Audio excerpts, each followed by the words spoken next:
Well, good morning, everyone, and welcome to the Sedgwick County Board of County Commissions meeting. Welcome to those joining online, those on Facebook and YouTube, and everyone joining us in person. We're glad you're here today.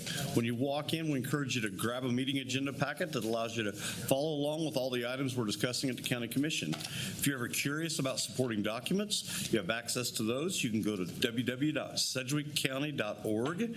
Now let's get to work. We got a great meeting today for July 15th. Madam Clerk, first item. Invocation to be led by Rabbi Andrew Pepperstone. Acom, please remain standing for the Pledge of Allegiance.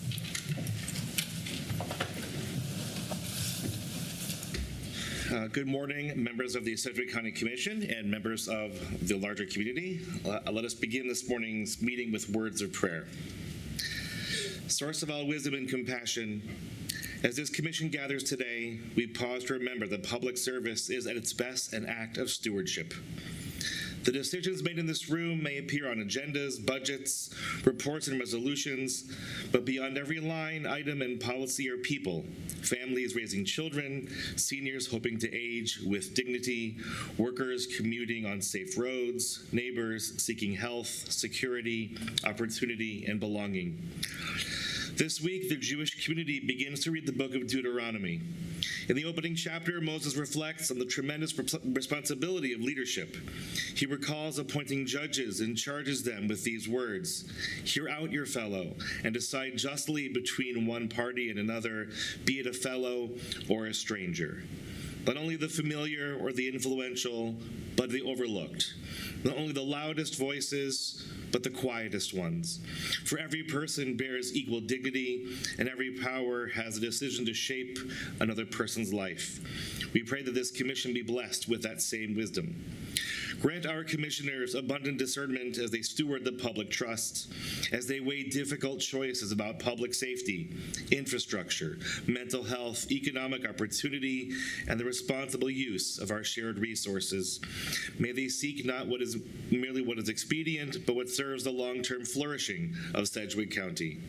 Grant them courage to make difficult decisions with integrity, humility to listen before speaking, patience when consensus proves elusive, and compassion for those whose burdens are often unseen. And remind us all who call this county home that the work of building a healthy community belongs not only to those elected to serve, but to every resident. May we be neighbors who listen well, care deeply, and share responsibility for the common good. May this gathering today be guided by wisdom, marked by respect, and dedicated to the welfare of every person who calls Sedgwick County their home. And let us say, Amen. I pledge allegiance to the flag of the United States of America and to the republic for which it stands, one nation under God, indivisible, with liberty and justice for all. Next item, please. Roll call. Commissioner Meitzner. Present. Commissioner Beatty. Present. Commissioner Howell. Present. Commissioner Wise. Present. Chairman Blueball. Present. Next item, please. County announcements. Morning, Nicole. Good morning, Chairman and Commissioners. Nicole Gibbs of Strategic Communications. The advanced in-person voting begins Monday, July 20th. For the first time, you can now vote early in person at 3 locations: the Sedgwick County Election Office, the new one out on North Comatara, the Sedgwick County Extension Office, and at the Advanced Learning Library. Early in-person voting runs from July 20 to July 31 from 8 a.m. to 5 p.m. On August 3rd, hours at the election office are from 8 to noon and from 9 to 1 at the Advanced Learning Library and Extension Office. For more information on early voting, visit sedgwickcounty.org/elections. The heat is still turning up the dial, so don't forget to keep cool and stay hydrated. Sedgwick County EMS reminds everyone that heat-related illnesses are serious and can worsen quickly. Stay one step ahead of heat sickness by following these simple steps in this video. Hello, I'm Brooke Hockett, Captain with Sedgwick County EMS. Every year, Sedgwick County EMS responds to dozens of heat-related emergencies, many of which are preventable with early action. Make sure you drink plenty of water throughout the day. If you wait until you feel thirsty, you're already behind. You should drink 1 cup of water every 15 minutes when you're out in the sun. Stay inside when you can. Especially avoid being outside between 10 a.m. and 4 p.m. when the heat index is at its highest. When you do go outside, dress for the weather in lightweight and loose-fitting clothing. Anyone can experience heat sickness, but seniors, children, and people with chronic illnesses and outside workers are especially vulnerable to it. Visit the Sedgwick County website for more information on how to beat the heat. And that's all I have for today. I'll stand for any questions. Okay. Commissioners, do you have any questions? All right. Thank you. Thanks, Nicole. Next item, please. Proclamations. Item A. Okay. We have one proclamation that will be read by Commissioner Wise. Thank you. I'm honored to read this proclamation of Sedgwick County, Kansas. Whereas community corrections is an essential part of the justice system, and whereas professionals who work in the community corrections uphold the law with dignity while recognizing the right of the public to be safeguarded from criminal activity, and whereas these trained professionals provide essential services and referrals to support offender accountability and rehabilitation, and whereas through partnerships with community agencies and organizations, they advance prevention, intervention, advocacy, victim support, and victim protection. And whereas their work promotes community justice and restorative justice, making them a true force for positive change in their communities. Now, therefore, be it resolved that Chairman Jeff Blubaugh and the Board of Sedgwick County Commissioners do hereby proclaim July 19th through the 25th of 2026 as pretrial, probation, and parole supervision week, and encourage all citizens to honor these community corrections professionals and to recognize their achievements. So here to receive this proclamation is Steve Stonehouse, Director of the Department of Corrections, Lori Gibbs, Deputy Director of Adult Programs, and Mario Salinas, Deputy Director of Adult Programs and Corrections. Good morning, Chairman and Commissioners. I'm Lori Gibbs, Deputy Director of Adult Programs for Corrections. Thank you very much for recognizing the week of July 19th as National Pretrial, Probation, and Parole Week. This recognition means a great deal to our staff. Each day they work with some of the highest risk individuals in our community, helping them make positive changes while addressing challenges and barriers that many of us may never fully understand. Their work is demanding, important, and deeply rooted in service to both public safety and individual accountability. I've invited several of our staff to be here with us this morning to accept the proclamation. If I may, I would like to ask each of them to introduce themselves, share where they work, how long they've worked for the county, and maybe what they find most rewarding about the work. Okay. Good morning. My name's Nicole Briggs, and I work for Juvenile Field Services. I've been working with juveniles. It'll be 21 years in November.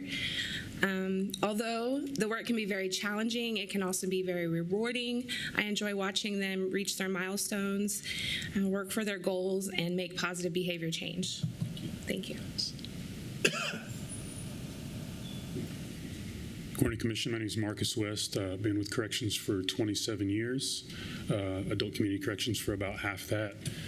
As Lori and Nicole kind of iterated, it's challenging work, but it also be very rewarding to work with people to try to give them second chances to turn themselves around and be productive citizens again. So appreciate you taking the time to recognize us today. Thank you.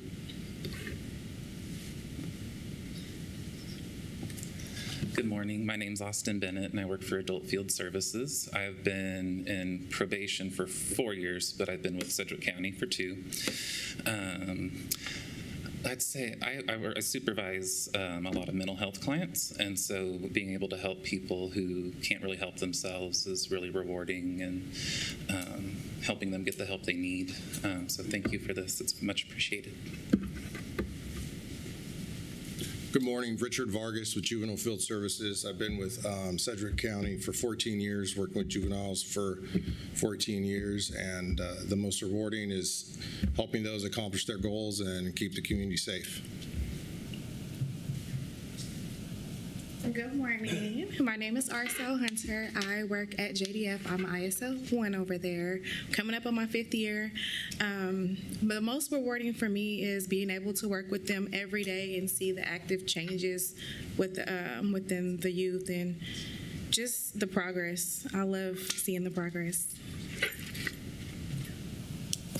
As you can see, there's a broad range of experience, 5 years to 27 years, and I think that just is such a testament to commitment to the difficult work that these officers do. They're just a small representation of the many employees that we have who show up every day to face the challenges and promote public safety and change for individuals who are in the system. So we thank you again very much for the recognition. Lori, thank you for what you do. I assume we're going to vote and approve this proclamation, but after we get done, we'd love to go back and take a picture with you guys up front. Commissioner Beatty? Yeah, I just want to thank you for the work you do. This is a wonderful proclamation. So Lori, Mario, Steve, all the work and your entire staff that you do. I want to thank you specifically for a few things. One, the Community Corrections Program. I think we're supervising, 1,500 people roughly, and the work that you do and the heart in which you do it, trying to reintegrate people back into community. I also want to thank you for your leadership during the funding formula conversation that is still ongoing. You raised a lot of public awareness and alerted the commission, and we were able to get active and at least get some pauses and some deep conversations so we can really project what's coming here in the future. I want to also thank you, and I'm really excited, Mario. We talk about this a lot, about what's coming with JRF and field services and putting that into one campus and the construction that's going to happen there. So I'm thrilled about that. I'm thrilled that you have a heart for prevention and to try to not just be reactive in these things, but to really reconcile people back into community and reintegrate them. So the work you do is invaluable. You're a big piece of the public safety ecosystem, and we're really excited to celebrate this proclamation today. Thank you. So thank you, everybody. Appreciate each of you and your collective efforts. You guys got a lot of years of service, and you're dedicated to this, and really appreciate what you guys do. Thank you. Okay, so we need to vote on this. So, Commissioners, you've heard the proclamation. I move that we approve the proclamation as read. Okay. And I second. We have a motion and a second. Madam Clerk, please call the roll. Commissioner Meister? Aye. Commissioner Beatty? Aye. Commissioner Howell? Aye. Commissioner Weiss? Aye. Chairman Bluebow? Aye. Motion passes 5-0. We're going to take a quick break and a quick picture. We'll be right back.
Okay, welcome back, everybody.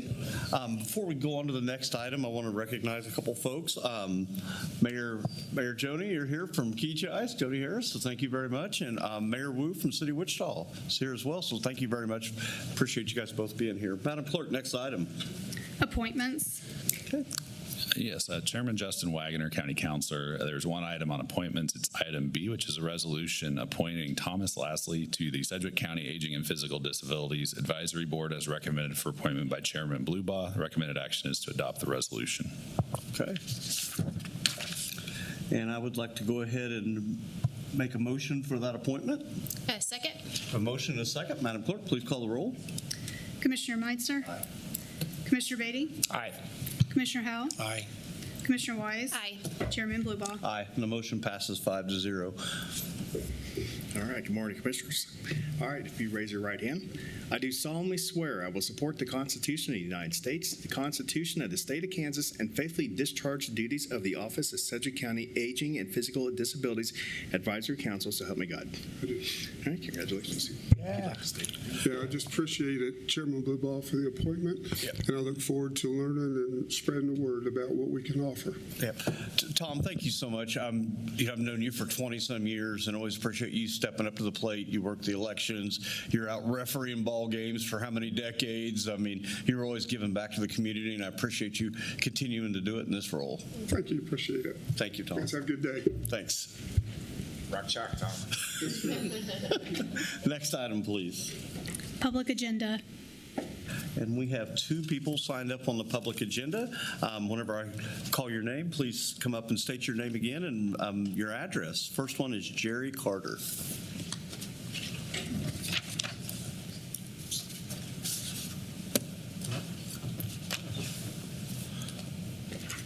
Good morning, Jerry, and thank you for being here today. Thank you. I'll try not to break up here. I am actually the father of Deputy Sidney Carter, whose end of watch was October 7th of 2022. Since this has happened, and of course, it's changed our family completely. I have made it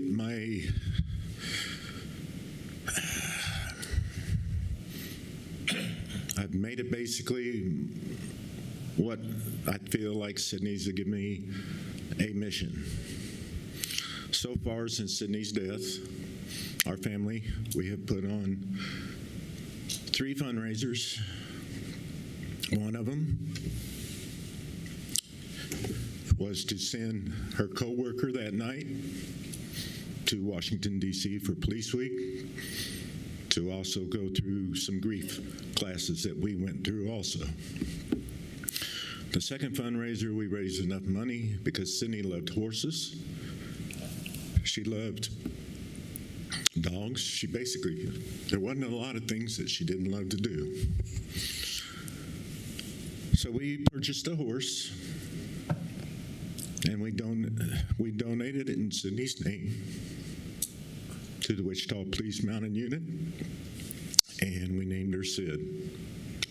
And she has been on duty for, I think, over a year now.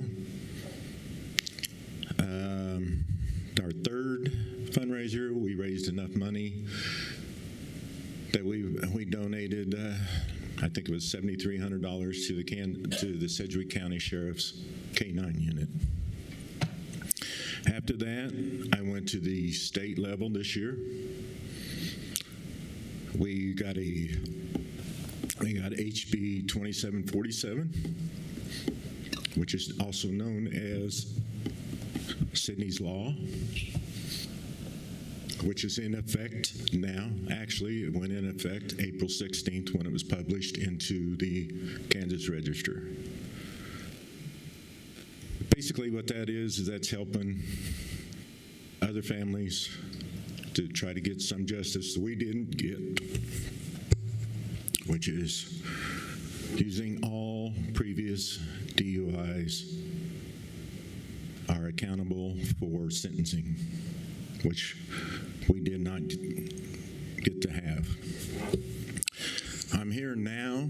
I mean, I'm not done with the state level. There's still another law I want to get passed, but I'm here now. I have talked to Ray a couple times and asked him a couple questions. I mean, Ryan, sorry. Didn't mean to say your dad's name.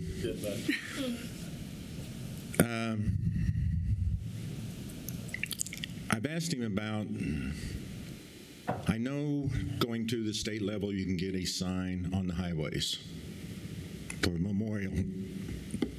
It's not what I'm looking for. I'm looking for what do I need to do, or what can I help to do to get a memorial sign out at the crash site? It's kind of, I wasn't prepared for this. I just all of a sudden wanted to come up and start talking because, like I said, I have talked to Ryan and asked him a couple questions. I know you have no resolutions for putting signs out on the streets out there. I'm just asking, what can I do, or what can we do to do something like that? I know the state will do them on the state highways, but I'm wanting to do it more out at 135th Street West. Jerry, thank you for being here today. And I remember that evening. I was actually out to dinner with a couple police officers that night when everybody got the call, and I'm so sorry to hear that. Can you remind me again, was that in the city limits of Wichita, or No. it was outside? No. It was 135th Street West and 29th Street North. Okay. Which is, I guess you guys have put out stop signs at all 4 stops on that at this time. I do know Sydney's coworkers and friends have built kind of a memorial out there when it first happened.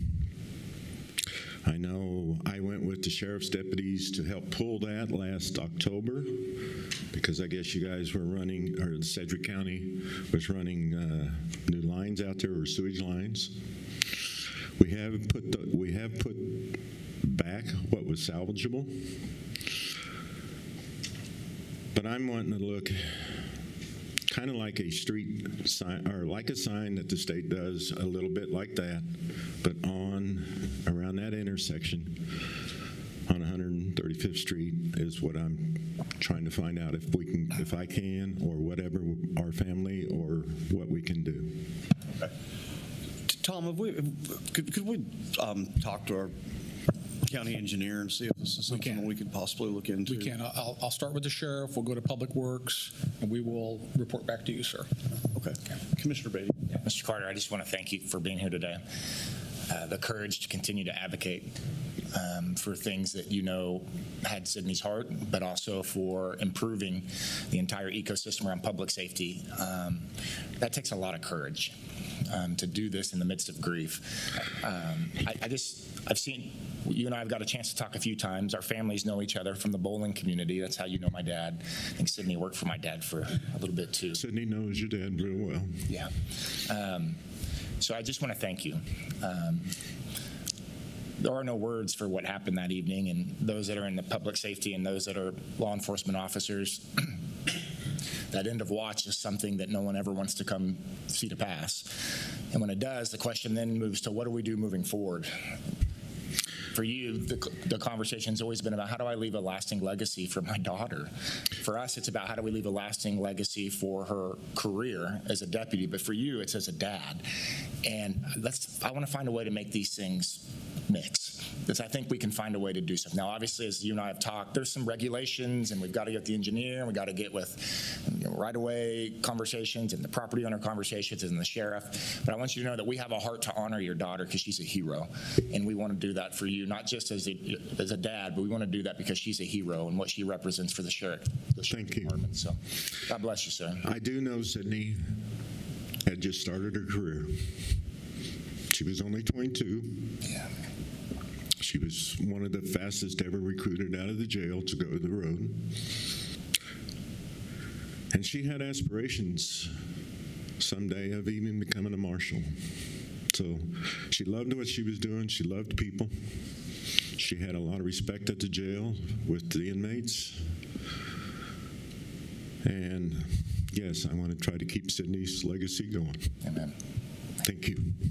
Thank you again for being here, Jerry. We're going to work toward further honoring your daughter. Okay, thank you. Mary Grogan.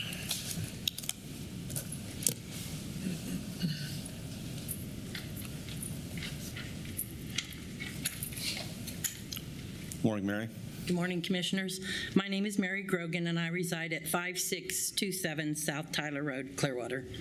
I am in opposition to the Galena and Ted Solar project.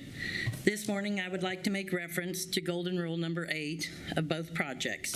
Golden Rule number 8 states opposition or support of neighborhood residents.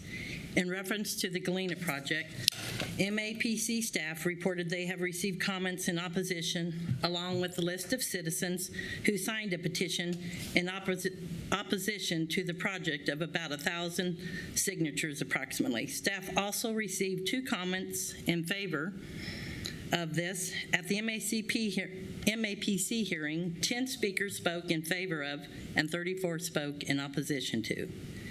In addition to that, 91% of the possible property owners signed the protest petition. The protest petition threshold has been exceeded. In a reference to the TED project, MAPC staff reported they received multiple comments in favor of and in opposition to. There has been a petition signed by the citizens in opposition to this project also. Approximately 1,100 signatures was submitted. There has also been a protest petition that has been submitted that exceeds statutory requirements. In summary, there is a great majority of citizens, voters, taxpayers, and ratepayers against these 2 projects. I'm asking you to deny these 2 projects on August 5th. Thank you for your time, and have a great rest of your week. Thank you. Okay. Mary, thanks for being here. Do we have any questions or comments? All right. I'm sure we'll see you on August 5th. Thank you. Thanks. All right. I would like to make a motion to receive and file the public comment. Second. Have a motion and a second. Madam Clerk, please call the roll. Commissioner Meitzner. Commissioner Howell. Aye. Commissioner Wise. Aye. Chairman Bluebow. Aye. Motion passes 5-0. Madam Clerk, next item. Consent agenda. All right. Tom, what do we got? Sorry. Good morning, Chairman of Commission Tom Stoles, County Manager's Office. Recommend approval of consent items C through K. Okay. Commissioners, do you have any questions on consent items C through K? If not, I'd like to make a motion to pass items C through K. Second. Have a motion and a second. Madam Clerk, please call the roll. Commissioner Meitzner. Commissioner Beatty. Aye. Commissioner Howell. Aye. Commissioner Wise. Aye. Chairman Bluebow. Aye. Motion passes 5-0. Madam Clerk, next item. New business, item L, report of the board's bids, contracts, regular meeting on July 9th, 2026. Good morning, Mr. Chairman and Commissioners. Joe Thomas, Purchasing Director. As was mentioned, this is the one item that results from the Board of Bids and Contracts regular meeting of July 9th. This item is the 3/4-ton regular body cargo van. It's for fleet management and animal control. The recommendation is to accept the low bid from Don Hatton Chevrolet, and that's in the amount of $98,750. I'll be happy to try to answer any questions, and I recommend approval of this item. Okay. Commissioners, do you have any questions? If not, I would like to make a motion to approve the recommendation to the Board of Bids and Contracts. Second. Have a motion and a second. Madam Clerk, please call the roll. Commissioner Meitzner. Aye. Commissioner Beatty. Aye. Commissioner Howell. Aye. Commissioner Wise. Aye. Chairman Bluebow. Aye. Motion passes 5-0. Thank you. Thank you. Item.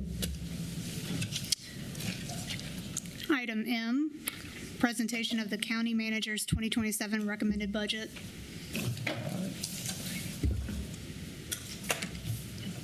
We're already here. It seemed like it was just February when we were talking, just started talking about the budget. Yeah, Now here we we're are. here. Good morning, Commission. Tom Stoles, County Manager, here to present your 2027 recommended budget, all 800-plus pages of it. few editorial comments before we get started. 4 things, really. Number one, as you well know, we talk about this a lot. As a governing body, this is your most important job of the year. Of all the important jobs you do and all the hats you wear, this is the most important job you do, is allocating the people's money for services in this county to take care of our citizens. Number 2, all of our departments, and we have 45 plus departments and elected offices in Sedgwick County, all of them aspire to greatness. All of them aspire to excellence. And as in this world of staff, sometimes we get myopic in our vision to where we look at our area and we want to do the best we can, and we want the resources possible to do the best we can for our EMS, for our Sheriff's Department, for our 911.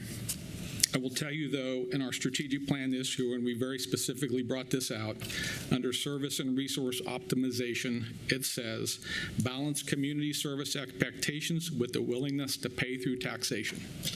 So in all of our conversations with staff, we always talk about the taxpayer. We always talk about the people who are paying the bill. It's not just the myopic service that we provide. It is the balance of the best we can do with what we think our community can afford to do. So we have those discussions. Every item in this budget has to do with safety and security of systems or public access. It has to do with customer service and experience. It has to do with efficiency of operations. And all of these items in this budget have had at least 3 levels of scrutiny. They were scrutinized at their division or elected level. They were scrutinized by the manager's budget team. They were scrutinized by this commission in open public hearings in May.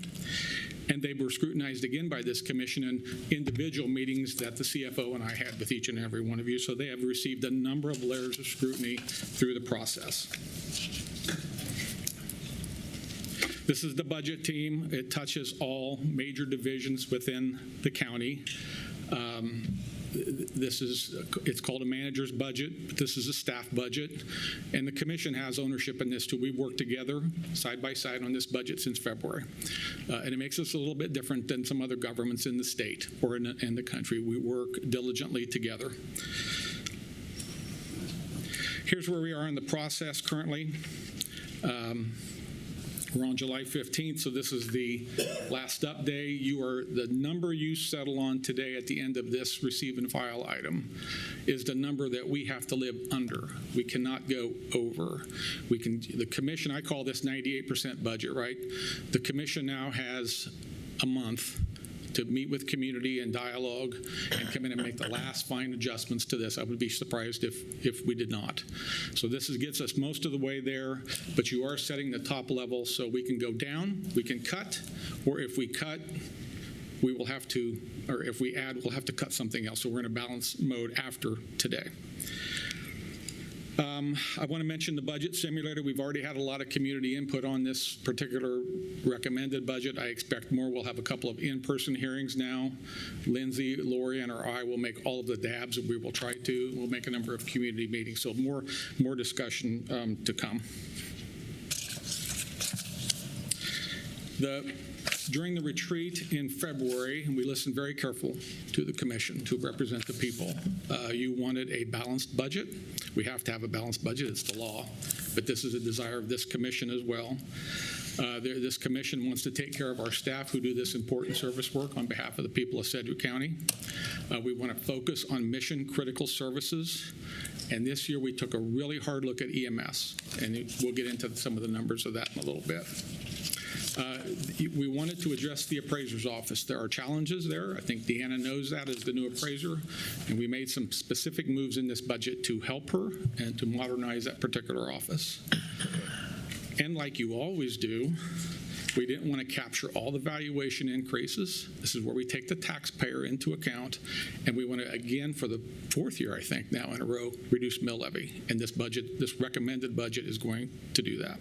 So those are the themes as we go through. Just want to give you just a quick overview of state of operations. In the staffing world, we are holding our own. Most departments are over 90% staffed. And if you remember, for those of you who heard that during COVID, just a few years ago, it was not that way. We are seeing some dips in staffing now, but everybody's above 85% staffing in organization wide. So we're doing well there.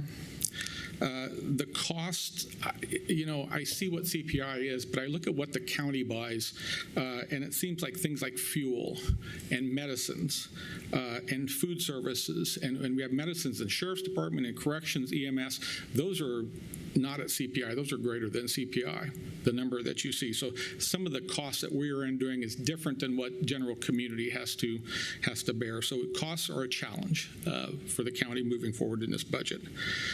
And then finally, we have a number of major projects going on, and some of them have already been mentioned this meeting, but we have an administrative building, we have a state mental health campus that we are working with the state to build. We're building a new EMS Post 1. We are cracking open a new election office. As Commissioner Beatty said, we are opening a new juvenile campus in 27. We have a regional forensic science center, DNA lab rebuild going on.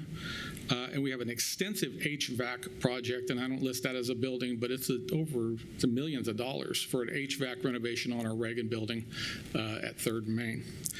In the future, we're going to have a fire training facility. We're looking at a EOC rebuild with Senator Moran's help with some federal money, and we have been talking about the Kansas Highway Patrol Sheriff Joint Hangar. So those are projects coming in the future. Lots of challenges, lots of moving pieces in the CIP world for the county. So the next 8 slides are recommended adjustments that we're going to come forward with. We start with the basics of what the commission asked for back in February. We'll work through the middle, and it's like fireworks. All the big stuff is at the end, so we'll get to that. Number 1, under balancing budget, here are some tangible actions we took to go into this budget at a balanced pace. We have redirected $1.4 million in ComCare property tax funded items to CCBHC revenue funding. And I want to thank Anna Meyerhoff-Cole for that. She looked into that along with her new director and was able, that's a contribution back to the tax fund, to save taxpayers money. We'll use revenue funding to shore that up. We were able to, through some state law change, eliminate $500,000 in auto license transfer monies. We updated our fleet charges by $300,000, even despite the gas prices. Bo is running our fleet so efficiently that we were able to do that. So we're able to save $300,000 there. A one-time decrease of work comp rate funds, $991,000. Now that's one-time reduction. CIP cash-funded facility and drainage projects. Since we are cash funding, we'll save $1.38 million there. And we, unfortunately, again, this year did not fund $7.6 million of department and division asks. That is the balance between what they want to do to get premium service and what we think taxpayers can afford it. And our divisions and our elected officials, they understand this.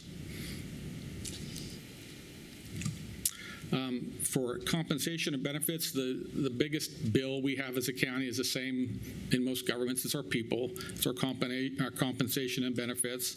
The sheriff will receive his 5% step raise plus a 1% scale adjustment for a total of 6. Sedgwick County Fire Department gets their 3% step raise plus 5.15 scale adjustment on January 1 for a total of 8.15. All other employee pay plans will receive 3% plus 1% scale adjustment. So all employees of Sedgwick County get at least 4%.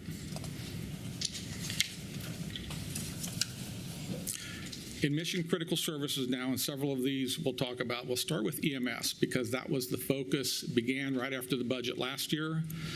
Chief Landerman came in with a pretty ambitious plan, which we think will phase in over time instead of try to bite it off in 1 year. But this is what we're looking to move to EMS in 2027. 10 EMTs at a cost of $750,000, 5 paramedics, and we think that we will offset overtime dollars on that, so that should be a revenue neutral addition. 2 additional ambulances for $1.2 million. 2 operational support vehicles for a little over $375,000, and that we increased their contractual and commodities increases by $1.25 million. So adding that all up, that's about $3.5 million moving to EMS, and they by far are receiving the most in this 2027 budget recommendation. There's other critical needs in the county. We're adding 2 equipment operators to Public Works for $152,000. Our counselor is busy. There is a lot of moving pieces in county government with land deals and all kinds of things that the county is involved in. So we're adding an assistant county counselor for $131,000. We process a lot. There's a lot of business transactions with the county, so we're adding an AP analyst to provide better service, better customer service to those citizens that do business with the county. We're adding an additional training fire position. We are providing enhanced NFPA standard fire physicals for the safety of our firefighters to the tune of about $75,000 a year. And we're adding 1 IT project manager to IT, again, due to all of the actions and diverse departments in the county with a number of IT-centric projects ongoing. To address the appraiser's office, we're adding 3 additional positions for Deanna. One of those is a commercial sales validator. The other is a residential new construction appraiser. And the third is a residential and agricultural sales position, 3 total FTEs for a little less than $250,000. One, trying something new here, 1 IT project manager to help modernize that office and give her the horsepower to look at operations from state mandated systems all the way down to local touch points of the citizens. We'll put a position in there that's at a cost of about $160,000. And the other item is also technology related. It's a commercial market application to allow for better data tracking, better accountability, and will give her the ability to report back to this commission and back to the public more efficiently. Other adjustments we'll just go through now. We're adding a communications intelligence modernization component to communications. This will allow Nicole to better analyze how we are communicating with people, what kinds of communications should we be focusing on. As you know, we reach out to citizens in a number of communication types, and this will allow her to be efficient in that process.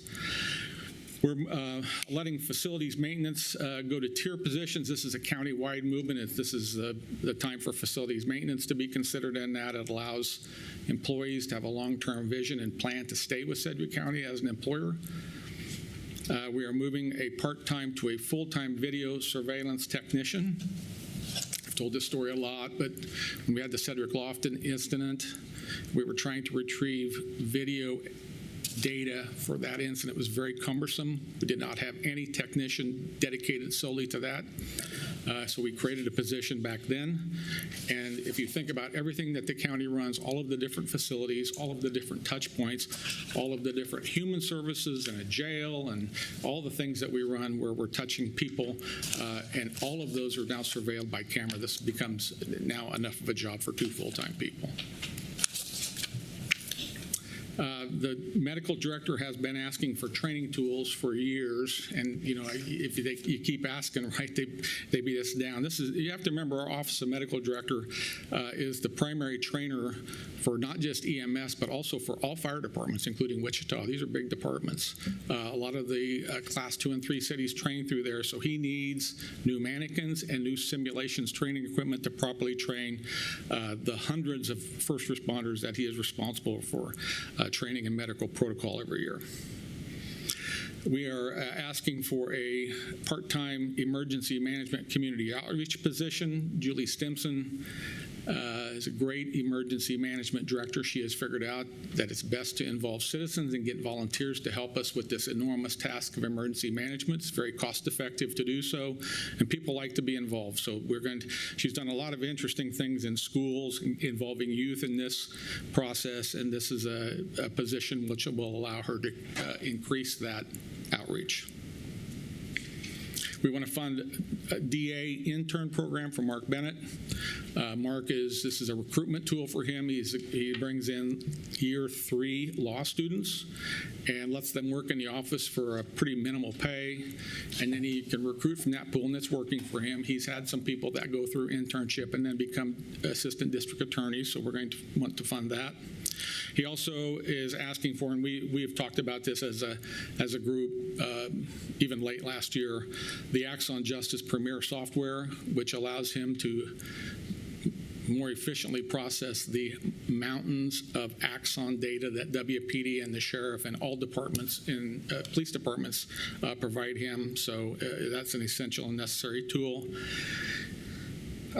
The 18th Judicial District Court is asking for $150.8 thousand. That's for Kansas legal services increased, child in need of care services increase, and to replace a cluster server that needs to be replaced. So that's a total ask of the court system. Lynn wants to reallocate positions from his sales tax fund to his highway fund. In other words, it's going to go from a sales tax payment to a property tax payment to the tune of a little over $250,000. 2 zoo asks, one for capital building maintenance to increase that budget $250,000 because there's several dozen buildings out there. The county owns them all. The citizens of this county voted for the zoo. We have an obligation as a county to maintain and operate that. We don't want it to dilapidate, so we're adding to that capital building maintenance fund. You'll see a similar theme when we get to the end, where the big items are for Interest Bank Arena. And Scott needs 2 zookeeper positions for the growing, mostly for the growing herd of elephants that we have out there.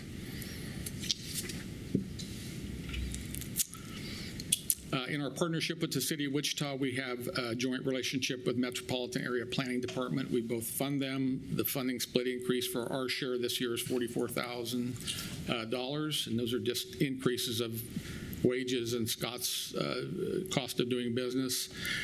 There are a number of advanced plans items going on right now, and the county is the cause of a lot of that with data centers and solar panels and what are now called large load facilities.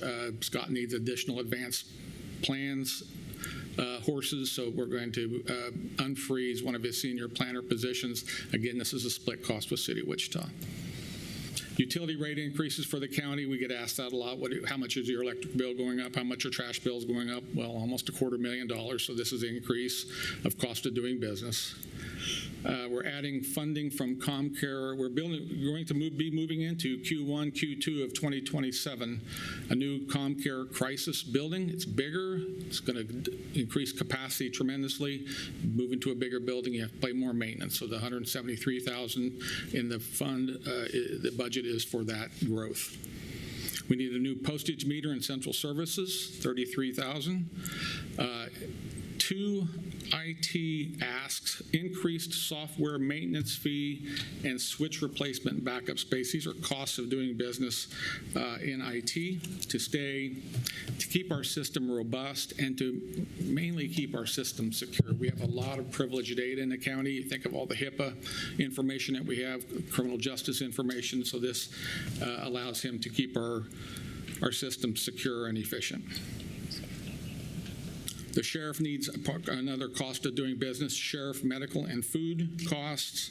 There is also an item under the sheriff's budget for 2 physical therapists for Pinnacle. The idea of that is we would pay for those therapists but be reimbursed by the city. Those would actually belong to the Wichita Police Department. So we'll see how we'll watch the city budget to see how that goes, and we'll make corrections as that goes on.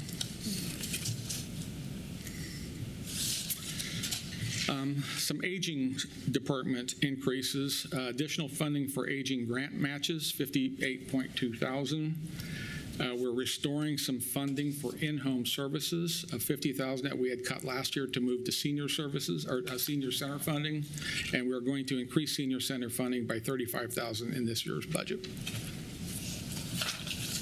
In park operations, 2 things.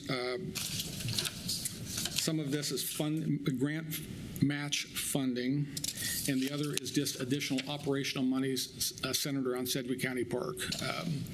I don't know how the commission gets them. I know Stephanie Wise and I get a lot of complaints about the condition of Sedgwick County Park, mowing and trees, and the operational costs are just going up, so we need to dump a little money into that to keep that park as premium as it is. Okay, here come the fireworks now. The Reagan Building HVAC replacement is $5.8 million. We bought that building 2017, 2018, somewhere in that time period. It was an old building at the time. We knew this day would come, and it is here. We'll have to replace the HVAC system, stem to stern. The Intrust Bank Arena building capital, we've had a lot of discussion. There's been a lot of media on that recently since we had the budget retreat. The fund that was set aside for capital there has run out, so we need to fund that. They keep throwing a number out of 20+ million, but that's over the next lifetime of this arena. So $2 million a year is what Lindsay and I think we need, and AJ thinks we need to maintain and keep the arena running at a premium level. Our Technology Review Board has many requests. They're on page 625 of your document if you want to look at them all.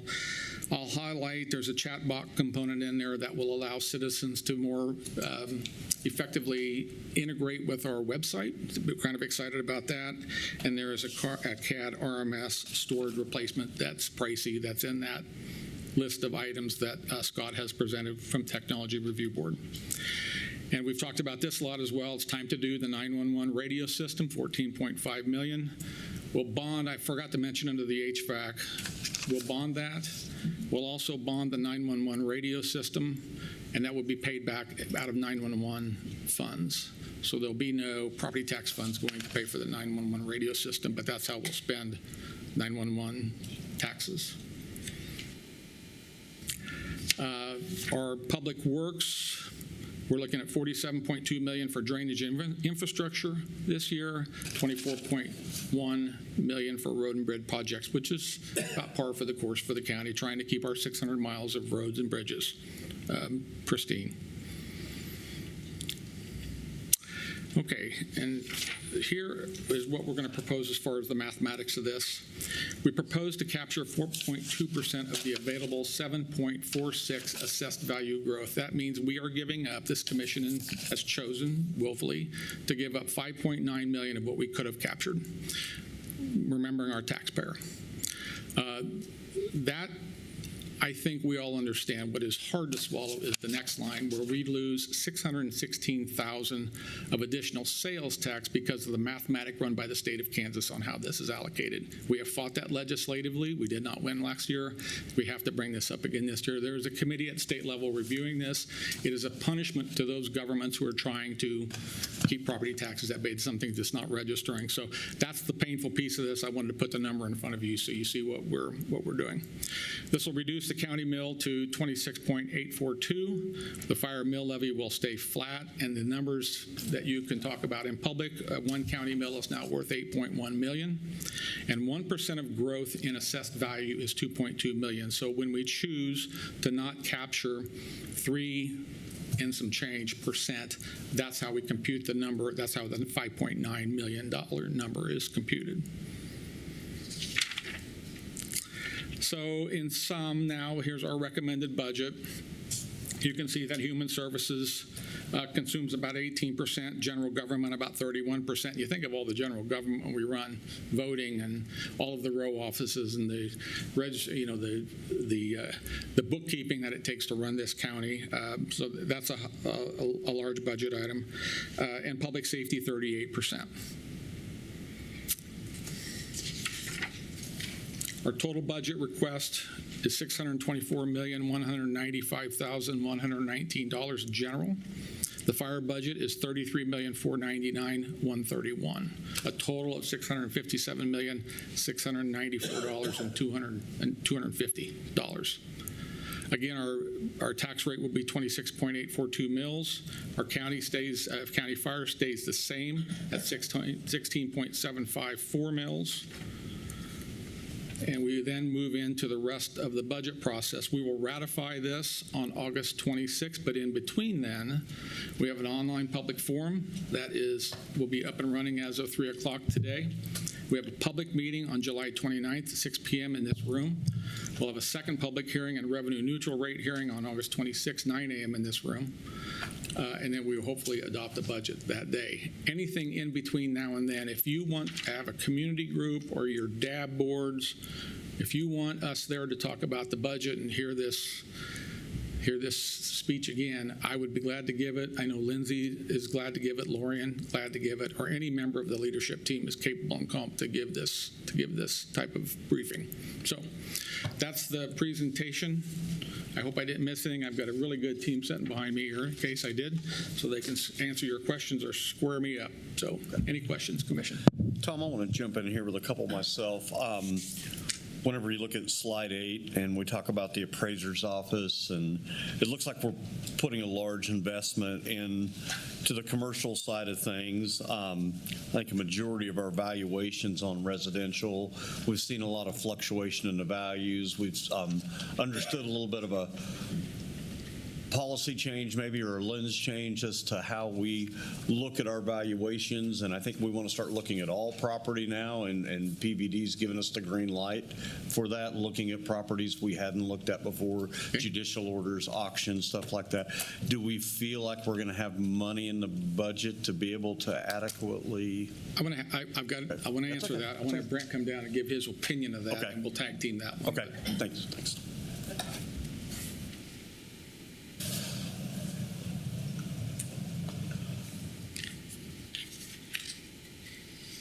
Good morning, Chairman and Commissioners. For the record, Brent Shelton, Deputy CFO. I think that it would be, in terms of your question around focusing more on the residential side, the appraiser's office is looking at the ability to include more of those sales that are market-based sales. That's the key to the whole thing, is making the appraisals, making the numbers market-based. So to the extent that they can do that, the market changes. It's gone from more traditional listings. There are more auctions, if you will. So to the extent that they can use those, they're taking that information into account. Okay. But I assume it's going to cost more money if we're looking at a larger pool on it.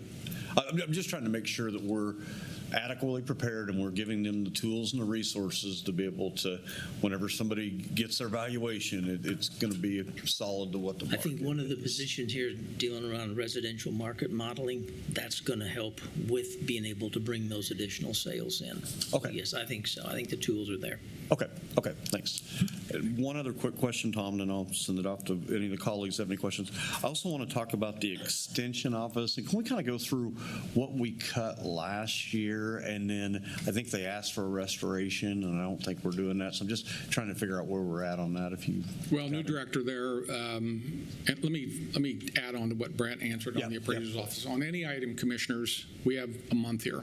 Okay. So on any item, if you want drill down, we have many meetings, many staff meetings between now, and we can drill down on whatever you want. Okay. So if that's still a question, we can bring Deanna and we can drill further on that. Okay. On the Extension Office, I'm going to go off memory now, and that's dangerous. Lindsay may know. The director is here. We, I think, cut them 10% 2 years ago. There was a request made to reinstall that. We did not this year.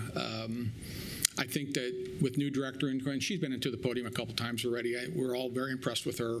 I think if she builds her case, and we would, and I've told her this, I think we look into the future and we do what we can to support that operation out there. I also want to involve some of the other stakeholders in the operations of the Extension Center, K-State, and just some private citizens, and talk about what she needs to operate that fully. Yep. I just feel the way we're going, bioscience, biomed, there's a lot of tools that we can publicly utilize to the Extension Office. And just want to make sure that we're giving them. Well, I know she's working with aging already, so new director, new line of thinking. So we're going to be doing some positive things, and we'll. Good. Okay, Commissioner Wise. I was just going to add to that really quick that Kelly's done a really good job. When I walked through the Extension office the very first time as I think, newly elected, I don't know if I was even in the seat yet, but I saw a lot of duplication of services and focuses between our aging department and what the extension office does. And so I just want to thank her for taking that serious so that we can look at what are we doing on both sides that we don't necessarily need to do. We can work better together. So just wanted to highlight that. That will be a part of the conversation of what we need to do to improve those services and make sure that we're streamlining them between the two different groups that are working. So thank you. Okay.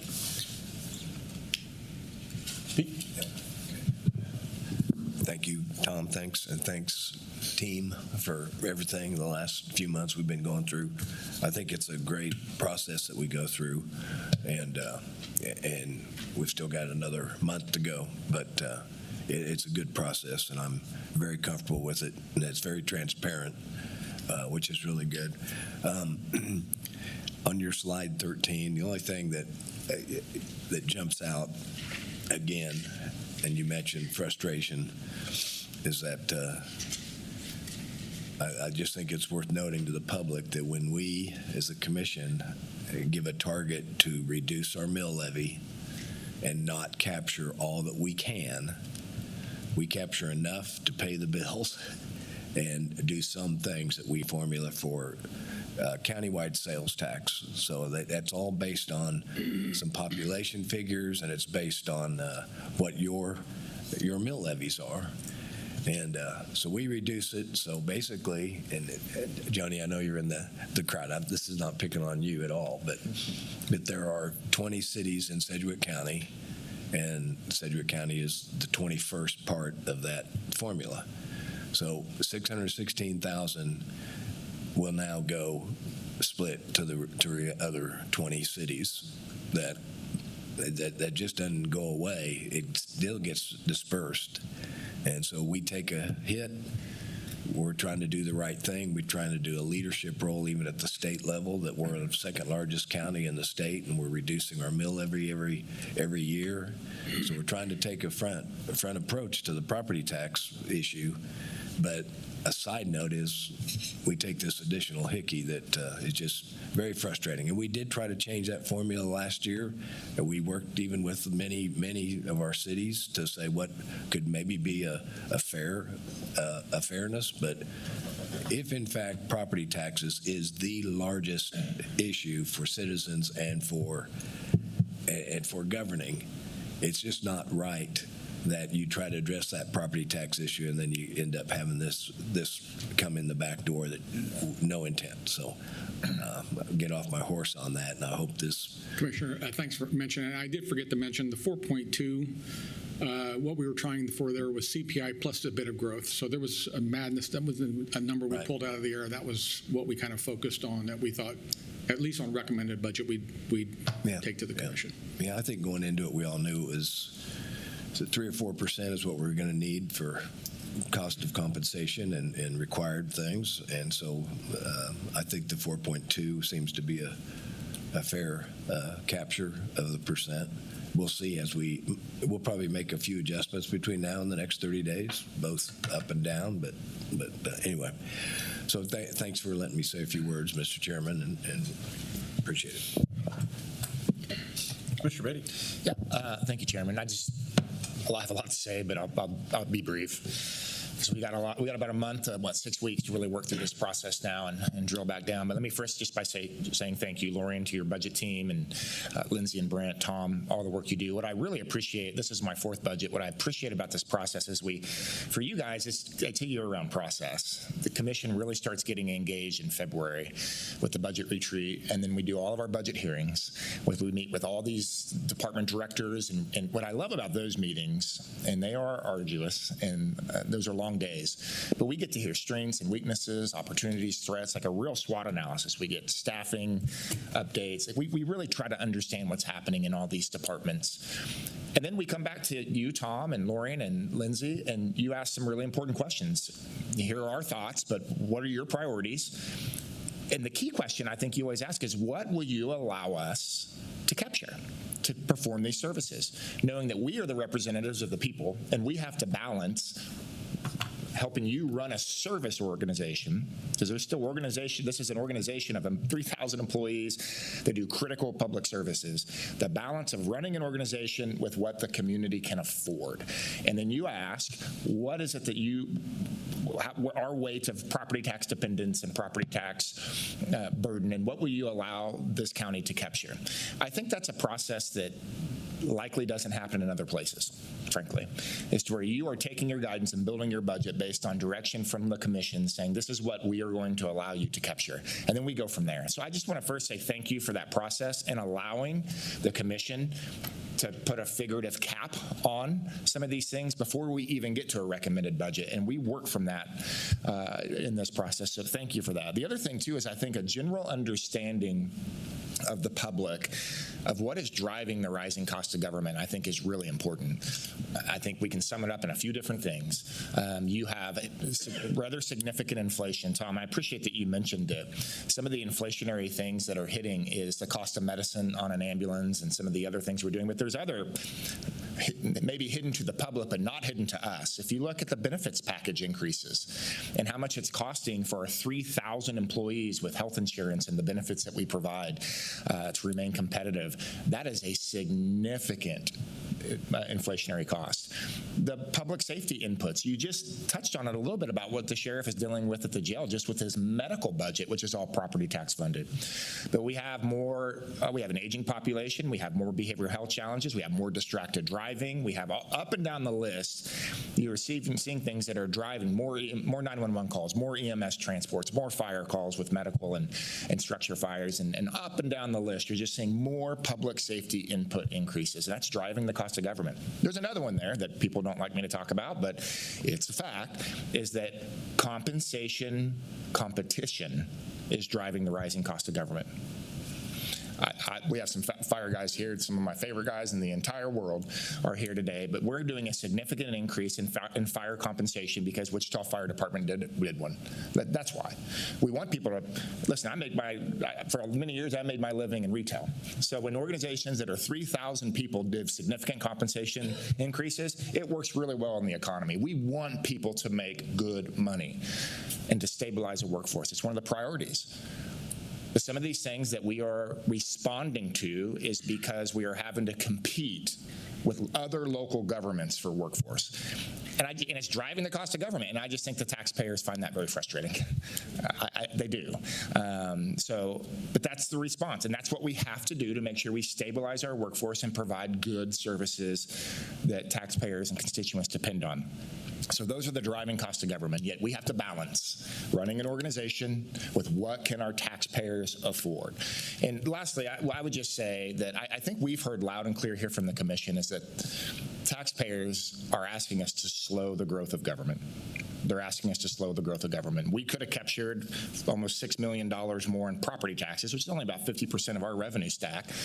We could have captured more, but we're trying to be judicious and responsible, knowing, and what was the number that we turned away and asked for departments? $7.5 million. $7.5 million. And all of these are important asks. And sometimes we have to, and you have to sometimes say just no, or sometimes it's not yet, or sometimes like we're doing with some of our departments, it's scaling. We're going to do this over time. And sometimes like what the appraiser, it's like, well, this is immediate. We have to do something right now.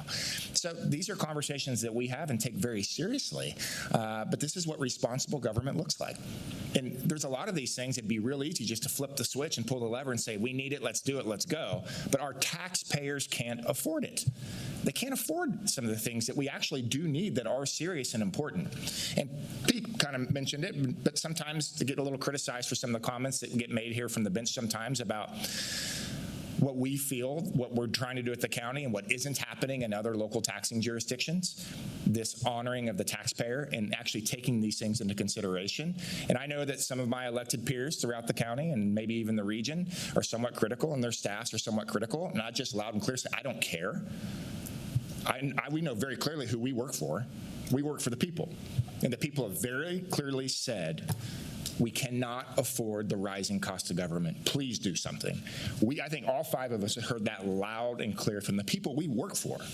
So this is a nod to the balance of trying to perform efficient, effective services at a cost that our taxpayers can afford.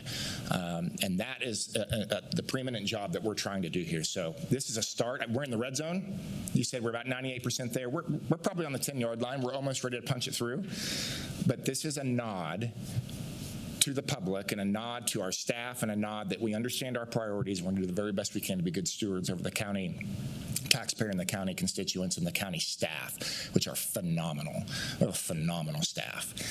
Just today's example of the corrections people that have been there and the number and the tenure and the work that they do and all the KPI measurements and the adjustments and the modernizations that are happening throughout county government. It is so impressive to see a workforce of 3,000 people, upwards of 46 departments, and the work they do. They're stellar. In my view, I'd put them at the top of the list of local governments across the country. That's how good they are. They're phenomenal. So it's an honor to represent the people in this county, an honor to represent the staff, and an honor, Tom, to work with you and your guys' team, because this is a good budget. It's a good start, and I think we're listening to our taxpayers and what they need. So I appreciate it. Okay. Commissioner Howe, you got anything? Oh yeah, lights on. Thank you for the recognition. Appreciate that, Chairman. Just a couple. I don't even know where to begin, but let's talk about a couple things. I was texting Lindsay a second ago. The 4.2% is taking into account the WSU factor. So WSU gets a full 7.46% increase. Correct. So you take that into account. Yeah. The total increase is about 4.6%. 4.2% is essentially our portion of how much we're growing the rest of the budget. If you take them out of the budget, it's 4.2. So again, I just wanted to explain that because the 4.6% does bother me. So again, one of the points I would make here is I really think we need to get serious about this and do what we have to do to at least get them equivalent to the rest of our budget. I don't like them getting the full 4. Again, let's just assume for just a minute that assessed value shot up to 20%. It's not reflective of the economy. It's just housing market. The housing market is exempt, if you will, from CPI. It's not the same thing. CPI impacts our budget, but the housing market is separate from that. Housing can go up 9%. We've seen those numbers, right? And they get the assessed value growth, whatever that is. And I don't think they have to justify it. They just get the money. Everything else in the entire budget is making arguments for how we spend our money, but they're exempt from the discussion. Again, I love WSU. I love the people we talk with over there. It's a great university. I just don't think it should be exempt from the same discussion. So I don't know what we have to do here, but we've talked about this and talked about this and talked about this. I am so tired of not doing something significant to change the way this works. And our mayor was here, but she's gone now. But I really think this is the kindness of Sedgwick County Commission back in, I forget what year it was, 1970 something or other, that shifted this from a city mill levy requirement of this by the state legislature and shifted it over to the county. So it's in our books, but interestingly enough, it's also in their books. Did you know that? They show the 1.5 mill levy in their books also. So I think is very interesting. They take credit for a tax they don't actually collect. It doesn't go into their budget. It comes into our budget. We write the check to WSU. I don't know how that all works. Technically, maybe there's something I don't understand there. But my point is it's the 1.5 mils is in our budget, even though it's technically not in their budget, they still show it on their books, which I think is very interesting. Having said that, if you want to add that to their 32 mils or whatever, it would be 33 and a half roughly mils, but that's not what they show. They show 32 mils, but yet they still count the 1.5 mils as a revenue and as an expenditure in their budget, which I don't know how they do that. Nevertheless, a couple of other things here. You know what again, I thank you for Lindsay. You've given me data on this in the past. Going back to 1967, our mill levy rate was down around 15. In fact, the lowest mill levy rate on this data was 1974. We had a mill levy rate of 11.413. We're not going to beat that this year. But over the 20 years following that lowest level on I know that our counterparts across the street like to talk about lowest mill levy ever. And I actually disagree with their own data. I think their mill levy has gone up about 2 mils since 2015, but they don't. they don't agree with me for some reason. I don't quite know why. But nevertheless, our mill levy did go from 11.4 up to 28.16. Actually, a little bit higher than that. Went up above 30 mills over a period of about 25 years. So there was a point there in around 2009 or so when they were planning to expand our jail that they went up by a couple of mills, and we took that back off. And so when I first got here, we were targeting 29.359. Thought that was a great conservative number. We were there for quite a few years. We targeted that number. That resolution was rescinded by this commission, and I'm glad to report that the number has continued to drop especially since about 2022. We've had some pretty good reductions in the mill levy rate. This particular proposed budget is a reduction of, I think that's 0.72 something, 0.725, I think. 0.725 mill levy rate reduction, which again is great, especially when, and again, our friends across the street, I think theirs is level and flat. They're not changing that at all. They're capturing the full assessed value growth. So I would call, again, let's be clear how we do parse these terms. This is a tax levy increase, but it's a tax levy rate decrease. We are essentially, if we were to level, we'd have another a little more than $5 million more in this budget in property tax, which we're not asking from the people. We're going to give that up, trying to keep the mill levy rate low as possible. I have a couple of questions, Tom, on some of the stuff that you presented here today. First of all, the parks operations, does that include any flock cameras? It does not. Thank you. Appreciate that. There was a proposal for some flock cameras at Lake Afton, and I was very much against that, and that is not in this budget. The Reagan building, if I remember correctly, the commission right before me essentially made the deal, but when I got here, we actually had to pay the money. So 2015 is when we actually purchased the building, is in 2015. We didn't move in until about 2017.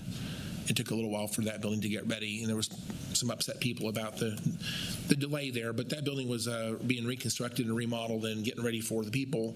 I think we moved in around actually it was 2016 because I did the ribbon cutting. There's a plaque when you walk in by the elevators that I signed. So I was 2016, I was chairman that year. So 2016 is the year that we did, in fact, open the Reagan building. The purchase price was $5 million. And now we're talking about a mechanical repair of $5.8 million. That's fact. For one thing.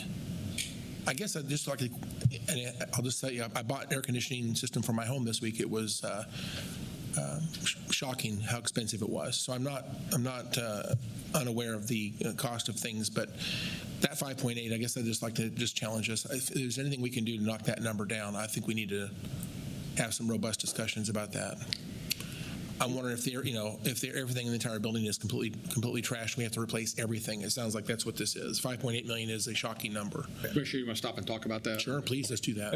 As you're walking up there, I just want to intervene that when I was on the Wichita City Council, we had to do the same thing for the art museum, and the prices were outrageous like that, and I questioned it, and it does appear to be that expensive, but I'd love to hear your feedback, Tanya. Morning, Chairman and Commissioners. Tanya Cole, Assistant County Manager.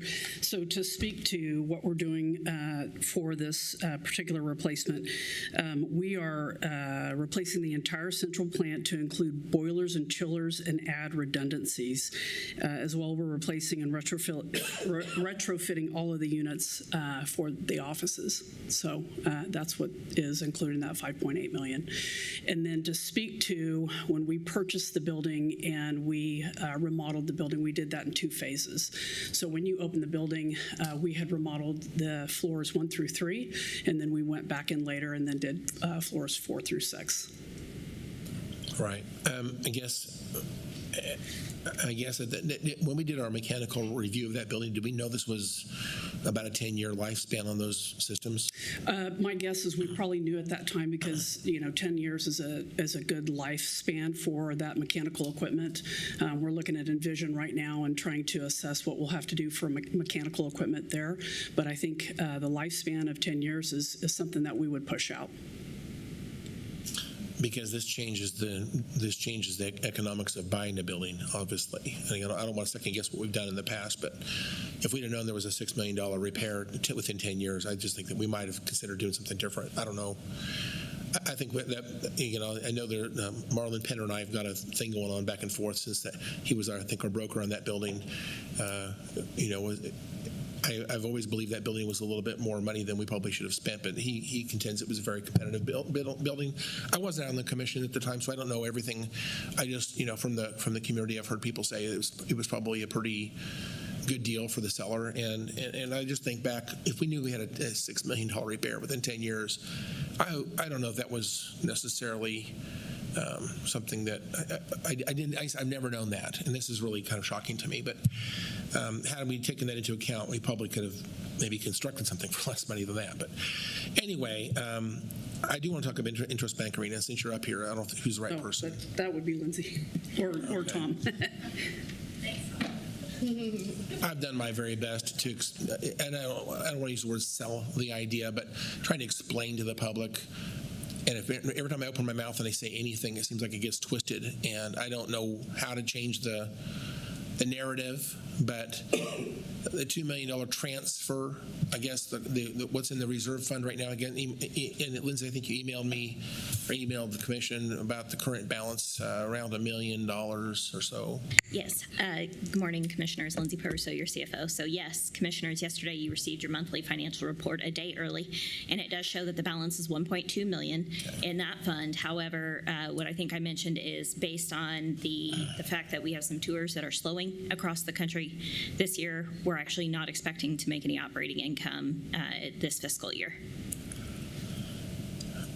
And so some of the comments I'm reading are related to, and I can kind of understand some of the reasons why this isn't going to work, but let me just talk about it. Okay. If there was a CID, and I don't know that we could even do a CID because I think the county can't do that, but cities can. If city wanted to do a CID and somehow, I don't know how that would even work in this case, but let's just talk about it. Is that even possible?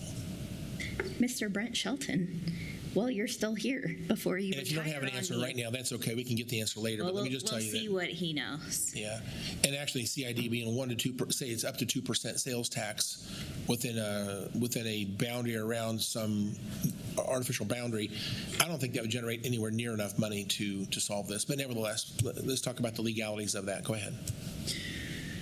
Is it even possible? Well, as you mentioned, Commissioner, a city would have to do the CID, so I'm not sure the legalities of how that money would be collected and then distributed. It'd go to the state and then come back down to the local level.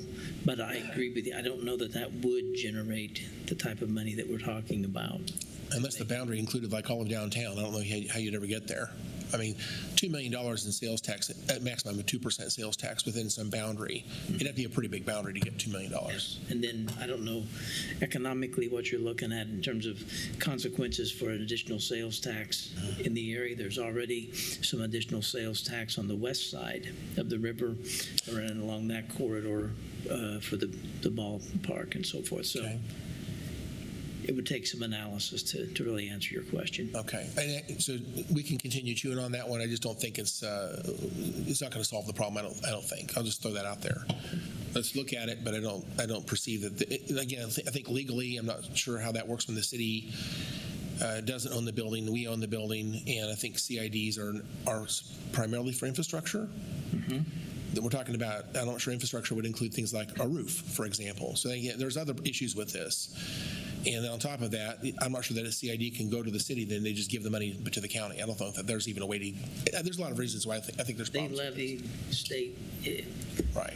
It's challenging. Be unique. Yeah. There is not precedent for this. I guess we'd probably almost have to go get legislation to somehow grease this process. If we thought it was legitimate, we'd have to probably do something to make it legal. So I think there's so many problems with the idea. I don't know how you would just say it works. I don't think it does, but.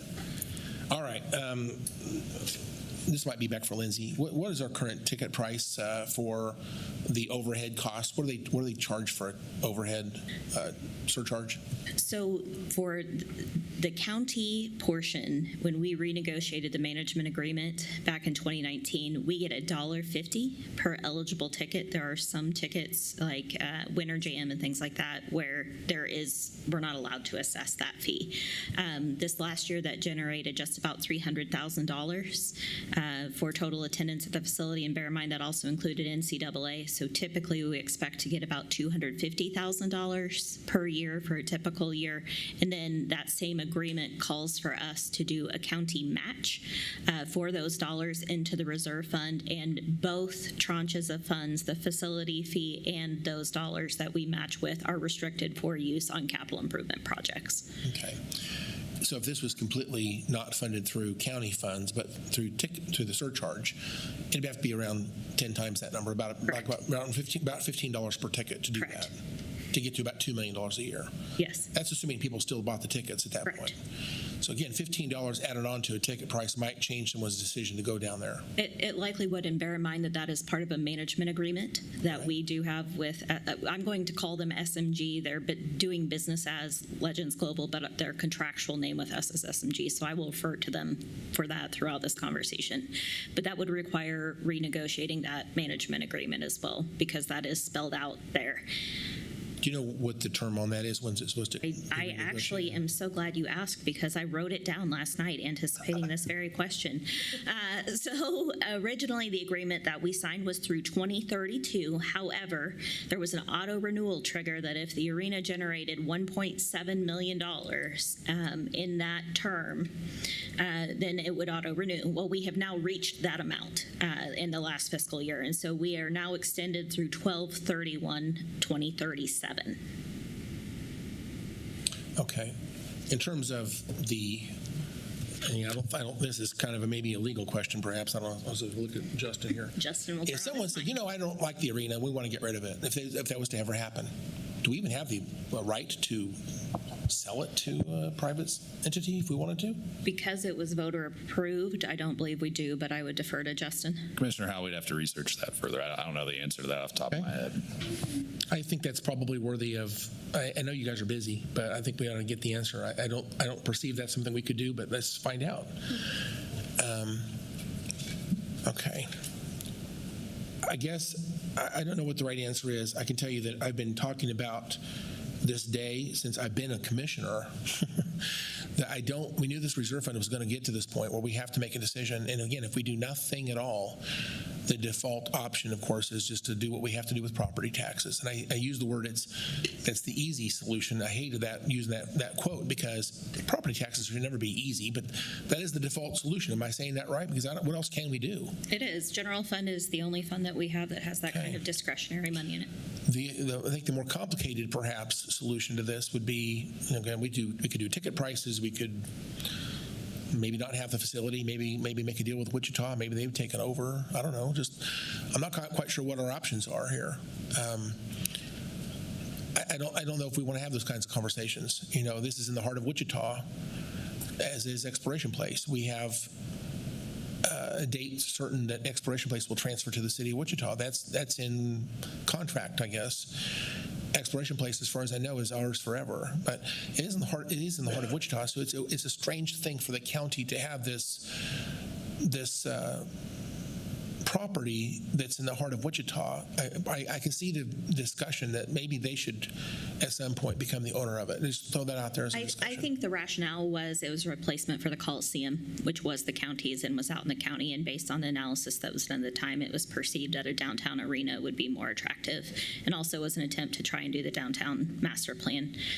So I think there's some history there, and then Tom has some comments. Well, and there's examples around the country where at the time And look at Kansas City. At the time when they build sports complexes or venues out in the countryside, there was a will to move it into the core, to build the core of the city for viability of the city. So that was the discussion at the time back then and the logic behind it. And it's not unusual that county facilities of that nature go into the middle of municipalities. I think there's many examples of that around the country. So I don't think it was that, but I'm sure that was part of the discussion at the time. And I've steered too far away from the budget. I'll get back to the budget here. I would just say that I'm not scared of these conversations. And the fact that the parking costs have now changed, I think that we have another discussion we have to have. I don't love this being in the heart of the city for a lot of reasons. I think that it's not the right, again, I know they wanted it downtown. A lot of people thought that was the place to be. But now we have this property we own, and parking's now more difficult. And I think the costs now become a property tax problem for the county. And I can tell you right now, the voters did not apparently understand that they were voting for long-term property tax commitments to take care of their building. And I think that's a real problem. So anyway, I think these conversations need to move us and consider whatever other options we have. Let me just say one more thing, and I'll do my very best to. Actually, I have a couple more questions about your presentation, Tom. Just to verify, the 911 radio system, that 14.5 is completely CIP, correct? That's a CIP hit? Okay. On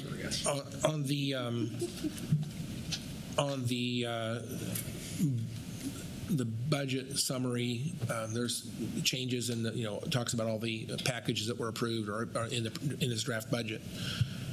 That $10.4 million increase, can we get that broken down in terms of fund to type? That'd be okay? Sure. On page 11 of budget summary. I think it's called summary. Executive summary, excuse me. On the presentation, are you in the book? I'm in the budget book, but right now it shows a $10.4 million increase and a total of 18.75 FTE increase. Okay. We can do it, right? I mean, we can break that down, though, right? Yeah, we'll get that to you. Okay, and the reason I bring that up is that $10.4 million the total budget is how we're increasing the budget. If this would be adopted as is, that total budget would go up by $10.4 million. Okay. But that's different fund sources. That's not just property tax. It's all kinds of stuff, right? Am I saying that wrong? Okay, we'll talk. Okay. The senior funding, again, that $35,000 for senior centers, is that a hold harmless? Yes. It is. And those that are receiving additional funds, that's per which one of those funding formulas is that represent? Neither one? Where's the $35,000 going then? I'll go off memory here, and Anna can come on down. Anna, I'll take a stab, and if I mess it up, Anna can fix it. But I think when we looked at it, we adhered to the existing formula, increased those who needed to be increased without holding people who should decrease didn't have to decrease. So I think we were adhering to the old formula. Okay. At some point, we probably need to readopt the old formula because it's been essentially I think eliminated, but we're still following it. So yes. I agree with you that that's probably what we should do then. Okay, that's good. I'm sorry, she came halfway down. I'm sure she'll have a question coming. So, again, this is probably not for the budget specifically, but I just want to throw out there that if you look at the culture and rec, when it comes to the zoo funding, is the commission actually being asked about these types of size and scope of the zoo in terms of its enlargement? They've had about a 12.7% increase over the last 2 years in terms of their funding. That's outside of our, we're trying to target 4%, let's just say. They're above that. So my point is, are we actually making decisions on the growth rate of the zoo? I'll shoot an answer at that, but there's 3 people that are on that board that are from Sedgwick County. Commissioner Wise is on, I am on, and Tanya is now on. So as board members, we have some input, but by the agreement that we have set forth with the zoo, and this is historical, it goes back to the time of the vote, the Zoo Society has tremendous charge and influence there. So I think the answer to your question is, do we as a county, can we limit the size and scope of the zoo? I think the answer to that is no. I think the society makes those calls. So again, I feel like we have no choice but to add these 2 FTEs because we don't really have a choice here. We have to. I agree with that. If it's driven by the voters, I think we have no choice. Okay, I love our zoo. We have a wonderful zoo. When I see things growing at a higher rate than the rest of our budget, I get some concern. And that is one of the areas of our budget that's growing at a much higher rate than everything else. And so I just think we need to have conversations about what are we willing to stomach in terms of the growth rate at the zoo. When CPI is 3.8% or whatever it's going to be, and they're growing at 6% or 7%, whatever it is, I have concerns. And again, a lot of that is related to the elephants, for sure. Okay. I don't know if I'm happy having that many elephants. I think we ought to consider what is the right size of the elephant family. When are they going to change the size if that's going to happen? There's another pregnant elephant out there. So I don't know what the long-term plan is in terms of how we're going to limit that to something we can actually financially handle, but that's a conversation we probably need to have. With that in mind, just throw this out there. I had someone yesterday tell me they want us to repeal the 1% sales tax. I reminded them the 1% sale. I know, look at that look. I see Lindsay's like, give me the big eyes. The 1% sales tax reduces the mill levy significantly. If you live in Wichita, and I'm using my memory right now, maybe it's not the best, but it's around 21, 22 mills of property taxes not being levied because of the county. We're reduced our mill levy around 5 mills, and the city is about 17 or 18 mills. You add that together, it's about 22 mills or so that's not being levied for what's in their budget. Now, I know half that goes to infrastructure, half goes to general fund, but nevertheless, infrastructure is still paid for with something. If it wasn't for the 1% sales tax, it would have to be, the only other choice they have is property tax. So that revenue, about over $80 million going to Wichita, and then we lower our mill levy around 5 mills. Together is about a 22, 23 mil reduction if you live in Wichita. That's what the 1% sales tax does today. And with that knowledge, if you add in the I probably have it here in front of me somewhere. The add in the money we're spending on culture and rec and community development. That includes extension office.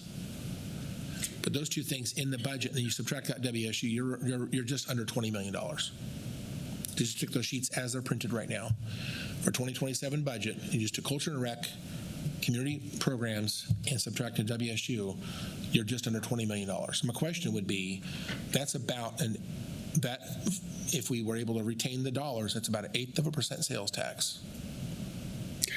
All right. I just wonder why we don't consider lowering the mill levy by 2.5, 3, say in this case, probably at 2.5 mills, and fund those things through sales tax. I would have less concern about those things in our budget if we get them off of property tax. Property tax is what bothers me more than anything. And I think we ought to, again, and I know someone's going to take my comments and say Jim Howell is advocating for tax increase. That's not what I said. I said get reduced property taxes and move these things to a sales tax. This interest bank arena thing might cause me not to vote for this budget. I'm so bothered by that.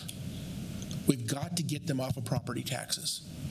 And I would say the same thing about, I love our zoo, but the zoo needs to be on sales taxes and not property taxes. And I don't mean our existing sales tax. I'm talking about a change and get them off of lower our mill levy as it is right now, 26 mills, lower that down by another 2.5 mills and move those things to sales tax. And then I think my last comment would be this.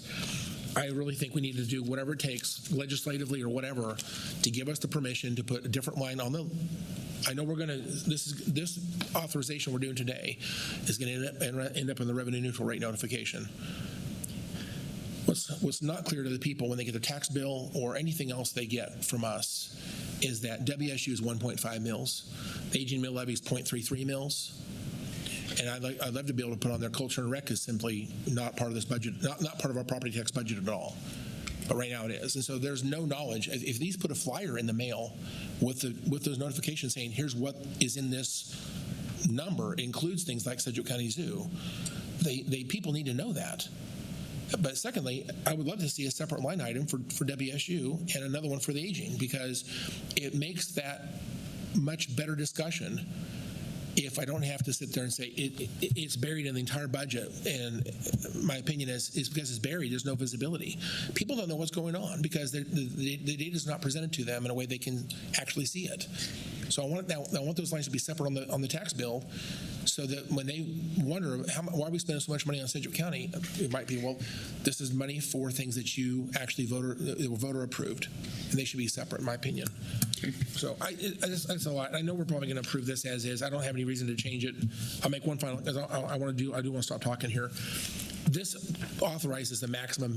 But that's the next agenda item. Okay, we'll get to that. Thank you for presenting the budget. I'll probably have to talk in just a minute, but this authorizes a maximum mill levy that we can charge. And again, I don't have any reason to limit it at this point, other than the fact that the revenue neutral notifications will be based on these numbers. And I think that if we have any intention of trimming the budget, I would love to challenge ourselves to do that today. But thank you so much. Thank you, Tom. Commissioners, any other questions? Tom, thank you very much for everything you've done here. I appreciate I like the process. I think it's a good process where we start out early, we reach out to the public, and now we still have another window to reach out to the public. So appreciate everything, and I want to make a motion to receive and file. Second. Okay, I have a motion and a second. Madam Clerk, please call the roll. Commissioner Meitzner. Aye. Commissioner Beatty. Aye. Commissioner Howell. Aye. Commissioner Wise. Aye. Chairman Blueball. Aye. Motion passes 5-0. Next item, please. Item N, authorize the publication of the maximum property tax levy to fund the 2027 Sedgwick County budget, provide notice of intent to exceed the revenue neutral rate, and establish the public budget hearings on July 29th, 2026 and August 26th, 2026. Okay. Good morning. Good morning, Chairman and Commissioners. Lorian Showalter, Area Budget Director. The item before you is request for authorization to publish the notice of public budget hearing, which also establishes the maximum budget and the maximum property tax levy for the 2027 budget. State law does require the county publish the time and place of a budget hearing at least 10 days prior to that hearing. The notice must include a summary of the proposed budget that includes the maximum proposed spending for a given year, the maximum property tax levy proposed to fund the budget at a fund level, and this date is often referred to as the last up day because after this point, the total budget for property tax funds and the maximum property tax levy cannot be increased without republishing the notice and holding another public hearing. This notice will also publicize the intent to exceed the revenue neutral rate of 25.654 mills in the recommended budget. This will authorize us to notify the county clerk and make publication in the county newspaper and on the county website of the August 26th hearing exceeding this rate. The maximum proposed budget is $624,195,119 to be funded with a tax levy of $217,672,598 based on a mill levy rate of 26.842 mills, which is a decrease of 0.725 mills from the final 26 rate. Our first public hearing will be held Wednesday, July 29th at 6 p.m., and the final public hearing will be held here in this room Wednesday, August 26th at 9 a.m. Budget adoption is also scheduled for August 26th. Happy to stand for any questions. If there are none, I recommend you authorize the publication. Okay. Commissioners, do you have any questions about the publication? Okay.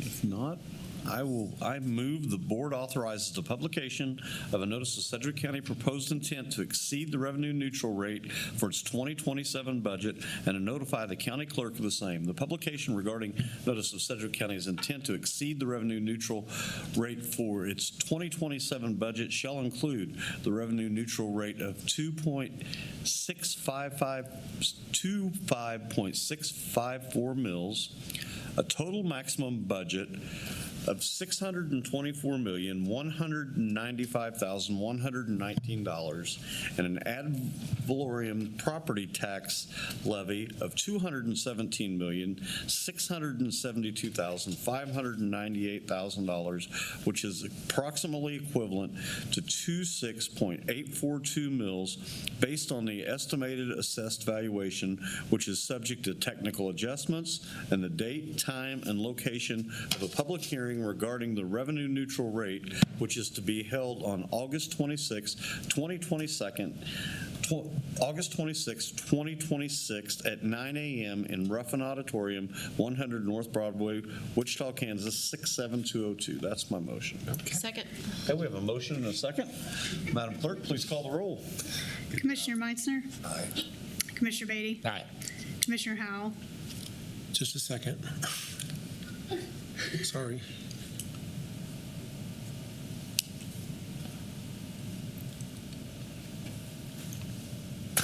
Aye. Gosh. Commissioner Wise. Aye. Chairman Blueball. Aye. Motion passes 5-0.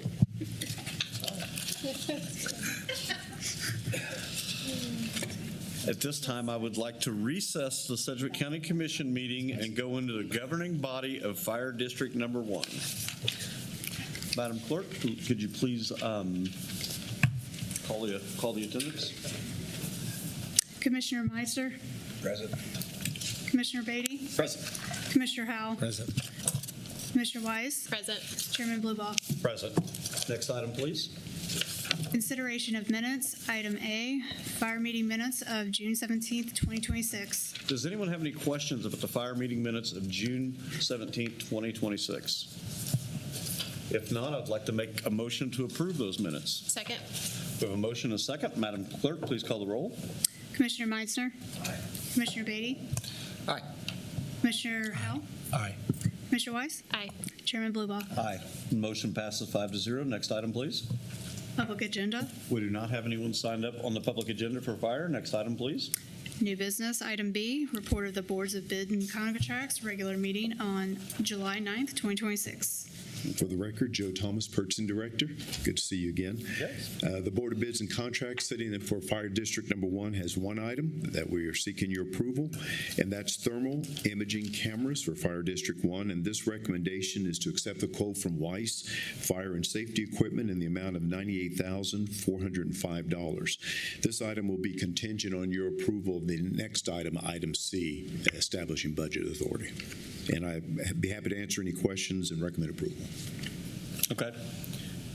It is contingent on the approval of the next item? Is that I think the next item establishes the budget authority. Okay. Okay. Gotcha. Gotcha. Commissioners, got any questions? If not, I would like to go ahead and make a motion to approve the recommendations of the Board of Bids and Contracts. Second. Have a motion and a second. Madam Clerk, please call the roll. Commissioner Meitzner. Aye. Commissioner Beatty. Aye. Commissioner Howell. Aye. Commissioner Wise. Aye. Chairman Blueball. Aye. Motion passes 5-0. Next item, please. Item C, establishing the budget authority in the amount of $98,405 in the Fire District Special Equipment Fund for the purchase of a thermal imaging cameras. All right. Good morning, Commissioners. Lindsay Rousseau, your CFO. I don't look like I work for the fire district, do I? But I do have chief in my name. What you are being requested to do right now is establish the budget authority as identified in the prior years. Actually, if you look back in your informational budget section of the budget book you have in front of you, there's a little bit more than $11 million sitting in the Fire District Special Equipment Fund, and this would authorize budget authority to access those funds in order to make the purchase that was just approved on bid board. So the request is to establish that budget authority of $98,405 as listed in your title. And so we would ask that you approve the establishment of that budget authority. Okay. Anybody got questions for the chief? I do, yeah. Yeah, Chief, I do have a question. Yes, sir. You're competing with another chief in the room. That's no competition. I was going to have a question about the special equipment fund and Sure. the balance in the fund. Can you talk to us a little bit about what the purpose of that fund is? Sure. So the fire district as a separate legal entity does not have access to the same general fund reserves that the rest of Sedgwick County government does. And because of state law, it restricts the ability to basically accumulate cash in a property tax supported fund because otherwise the way the formula is set up in our certified budgets, it actually compels us to reduce property taxes because there are too many resources available. And so in order to allow the fire district to have similar access to resources that the rest of the county does, the state has authorized what's called a non-budgeted non-operating fund. And so that means that we are allowed to take cash from the fire fire district general fund and put it in that special equipment fund. Statute limits how that fund may be used for specific vehicles, equipment, support, buildings, those kinds of things. And so when we start talking about a fire district training facility, that will be the funding source for that facility. Likewise, some of the SCBA equipment over the years is paid from that. And so at the end of last year, if you'll recall, we actually did a significant transfer of about $5 million.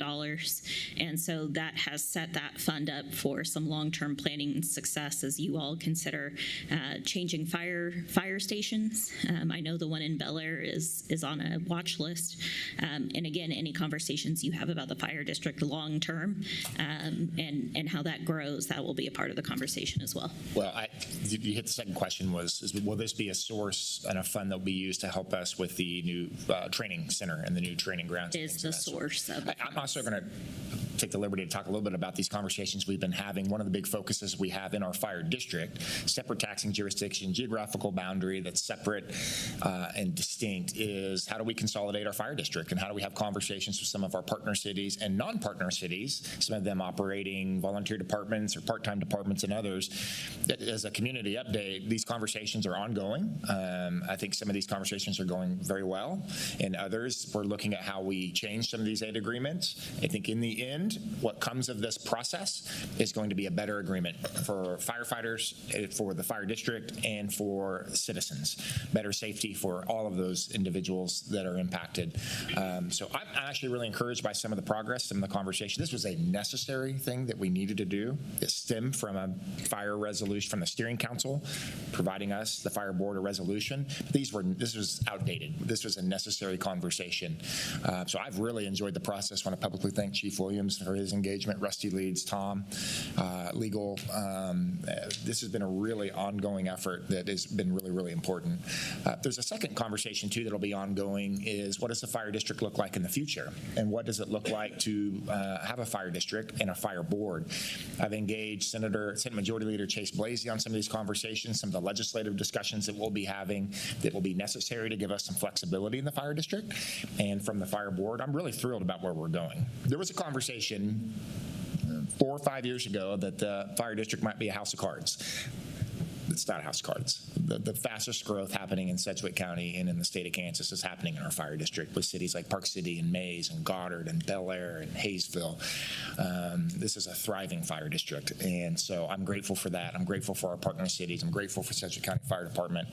And I'm really excited about some of these modernization opportunities that we have in our fire district. So it's been fun to engage it. We're going to talk about a budget here pretty quick and a resolution for this budget, but I'm really excited about the direction we're heading in our fire district. Commissioner Howell. Thank you, Chairman.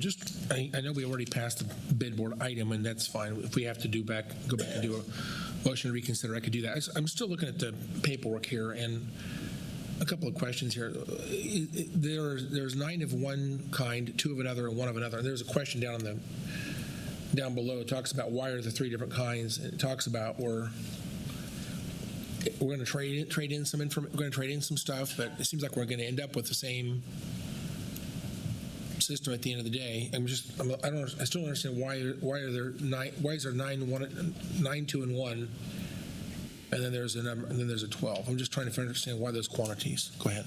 Clint Reed, Division Chief. The reason why there's different quantities is that each one of those was bought at a different time. So they were valued differently for whether it was trade-in value or an upgrade.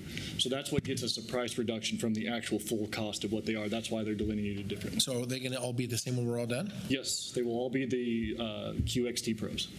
So that's what's not clear in this chart here. So we're going to have 12 QXD Pros total? And how are they going to be just distributed amongst the 9 fire stations? They will take the place of the current ones that are in place. So like right now, the Eco X's, which is the bottom tier that we're having the issues with, those will get replaced with these that will not malfunction. I guess what I'm saying is we have 9 fire stations, and we have, I assume when there's a actual structure fire, that a supervisor would show up with a suburban-like vehicle, or a truck, whatever. I'm just wondering, are these going to be on the fire trucks? Or are they going to be? So they'll be delineated between all the fire trucks. So not all fire trucks have the old Eco X Some of them have the QXT Pros, so we don't need to replace those. So we're just replacing the fire trucks that do not have the current version that we deem safe. How long are these supposed to last? I don't have that information. Okay. Any idea how old the old ones are? The Eco X's? Yeah. I don't have that information from me. Okay. I'll just say again, I want them to have the tools they need. I want them to be safe. Please hear me. I want to be as conservative as we possibly can to have the right tools we need at the right time. If there's a way to do this in a way that's a little bit less expensive, I would love to, I guess, think that through. But because every time we spend money on stuff like this, that's money that ultimately can't go to salary. And I've said that to you how many times? One of my goals is to make sure that you guys get the money in your paycheck. And I want to make sure we don't spend money that we don't actually have to spend. Go ahead, Chief. Doug Williams, Fire Chief.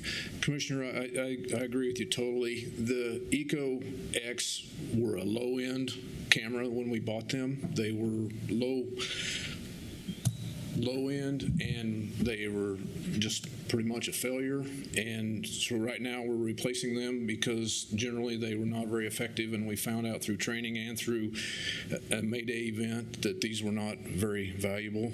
And so I do think in the end we are buying the quality camera that our guys need, our guys and ladies need to do the job. So I do believe that this is a good purchase and a good replacement of that equipment.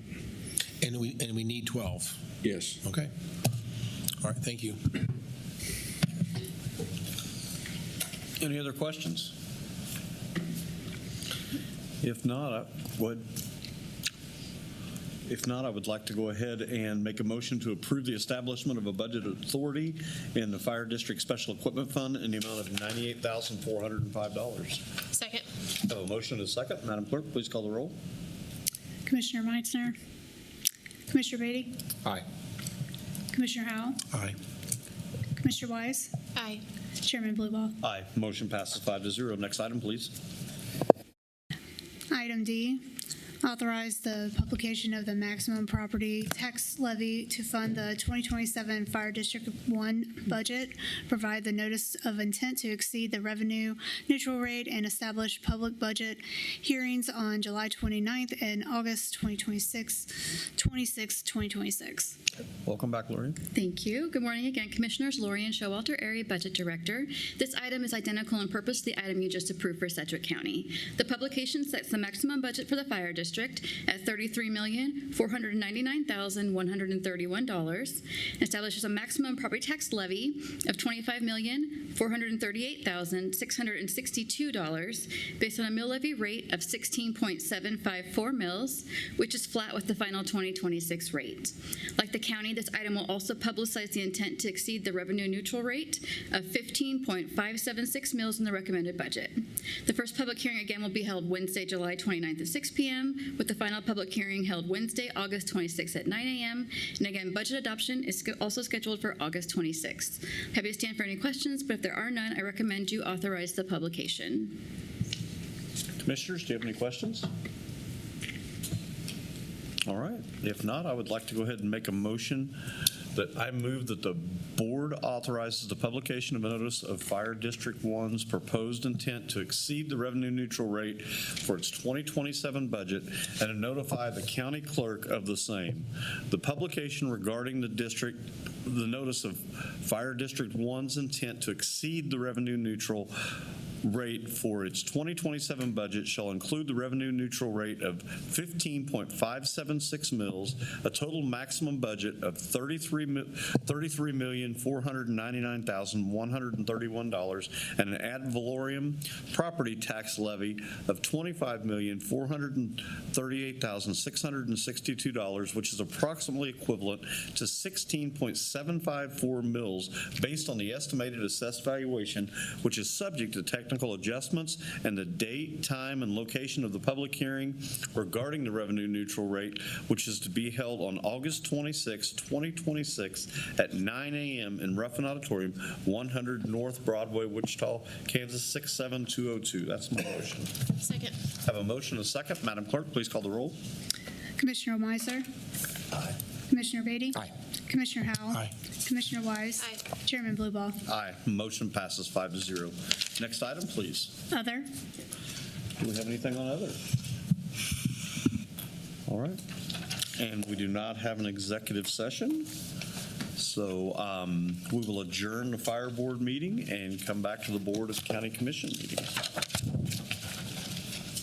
Next item on the Board of County Commission meeting.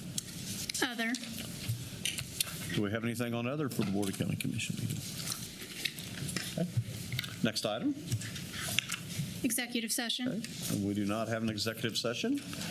Meeting is adjourned at 11 a.m. sharp.